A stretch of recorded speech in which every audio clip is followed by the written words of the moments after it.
NEET paper leak कांड पर बिहार के डिप्टी सीएम विजय सिन्हा का बड़ा बयान सामने आया है।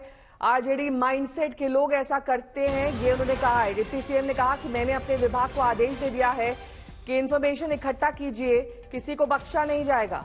दरअसल कल एक बड़ा खुलासा हुआ था जिसमें सरकारी गेस्ट हाउस में एक आरोपी ठहरा, उसने बुकिंग रजिस्टर पर मंत्री जी लिखवाया।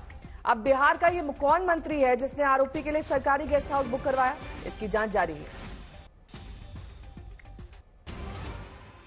देखिए, मैं जानकारी प्राप्त कर रहा हूं, एनएचआई गेस्ट हाउस में जो लोग पकड़ाए हैं, कोई यदुवंशी हैं, उसका लिंक उसका संबंधी प्रीतम से है।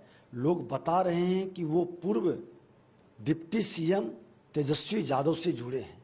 ये पूरे मामले की जानकारी प्राप्त हम कर रहे हैं और हमारे विभाग के अंदर चुनाव के कारण बहुत लोग की जानकारी भी हम लोग नहीं प्राप्त कर पाए हैं।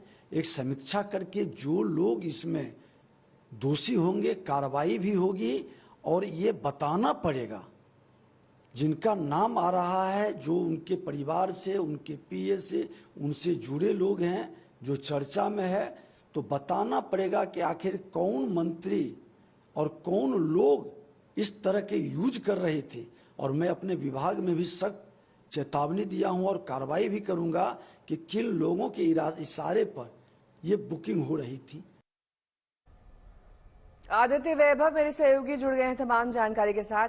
आदित्य, अब जब बैक ट्रेसिंग हो रही है तब मंत्री जी का नाम सामने आ रहा है इस रजिस्टर में। अभी तक की जांच में ये मंत्री जी कितने महत्वपूर्ण कड़ी साबित हो सकते हैं, क्योंकि ये रैकेट बहुत पुराना है, कोई नया नहीं है नीट का मामला।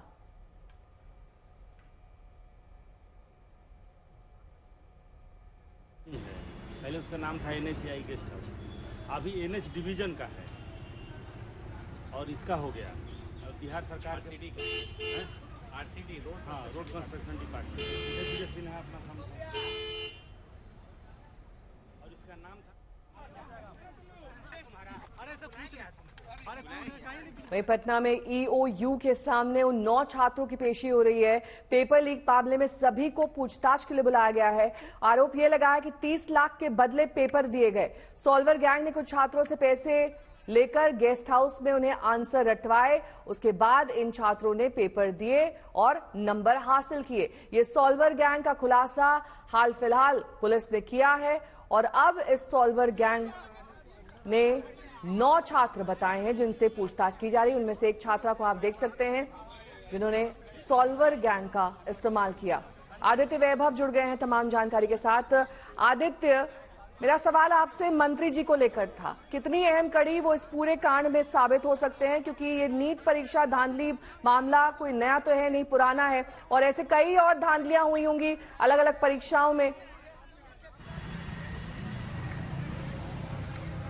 बिल्कुल नेहा, जहाँ तक बात की जाए परीक्षाओं की धांधली की, तो अगर सिर्फ और सिर्फ सिकंदर प्रसाद यादवेंदु के कबूलनामे का जिक्र करें तो उसमें न सिर्फ नीट बल्कि बीपीएससी और यूपीएससी की भी परीक्षाओं का जिक्र किया गया है साफ तौर पर। लेकिन जहाँ तक बात की जाए इस पेपर लीक की, इसके तार जरूर सरकारी महकमों से जुड़ रहे हैं और ऐसा इसलिए हो रहा है क्योंकि यादवेंदु ने साफ तौर पर अपने कबूलनामे में इस बात का जिक्र किया था कि एनएचआई का जो गेस्ट हाउस है एयरपोर्ट के ठीक सामने, वहाँ पर उन्होंने 4 कैंडिडेट्स और एक कैंडिडेट की मदर के रहने का इंतजाम किया था। कुल 5 लोगों के रहने की व्यवस्था एक सरकारी ठिकाने पर की गई थी और उस सरकारी ठिकाने पर जब आज तक की टीम गई और पता करने की कोशिश की कि आखिर ये बुकिंग किसके नाम पर हुई थी और कौन लोग इस पूरे मामले से जुड़े हुए थे, तो इसमें एक हैरान करने वाली बात ये सामने आई कि सबसे बड़ी बात ये कि जो जगह थी उसकी बुकिंग की गई थी अनुराग यादव नाम के छात्र के नाम पर, जिसे खुद गिरफ्तार किया गया